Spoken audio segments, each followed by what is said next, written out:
Welcome to day 3 of 12 Days of Excellence. So I'm really excited again about the next 10 days because this is where we really get specific and intentional with the actual tools you need. I mean, really, I don't want to take away from the first 2 days, but those are more foundational types of things. I mean, you have to understand, the intentional living. You have to understand the blazing heart. But when it comes to the applicable, okay, what do I need to do specifically? I feel like they don't really have it as much. And so these next 10 days are to support those first 2 days of excellence.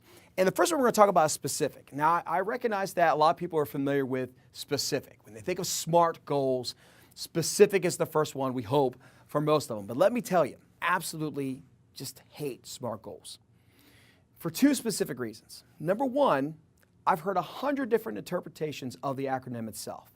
I mean, when I hear 100 different of SMART, it really loses its opportunity for effectiveness when communicating SMART goals to everyone else.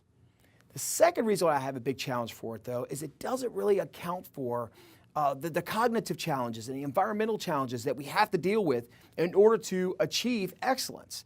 And so we've created something called successful intentions. You notice it's SUCCESSFUL.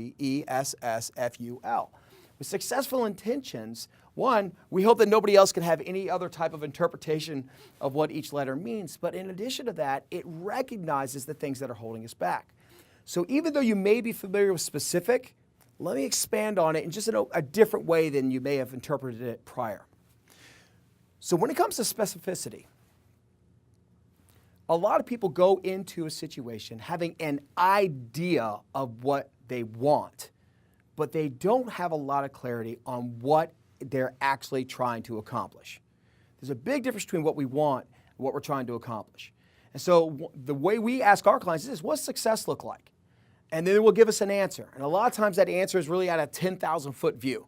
So we say, okay, if that's what would excellence in that look like? And it's interesting, as you start to dive down more and more, you recognize that sometimes the interpretation of that 10,000-foot view is entirely different than that 5,000-foot view, which is entirely different than that 1,000-foot view. And so you keep asking, okay, so what does excellence look like? What does success look like? And at some point, you're going to get the clarity you need to say, okay, yes, if this was the result that I obtained from this, I am perfectly satisfied of what I'm trying to accomplish. Now, let me also say that, again, like with everything else, there's a duality with this. Successful intentions works not just for you as an individual, but also you as a leader. There are times where we do not properly articulate what success looks like to our collaborators, or if you want to say subordinates more appropriately, you can. But it is up to us to make sure that we are very specific on what looks good. So tomorrow, again, very excited about what we're going to go over. Make sure you're specific at what you're trying to accomplish this year. And again, look forward to helping you with your excellence in 2017.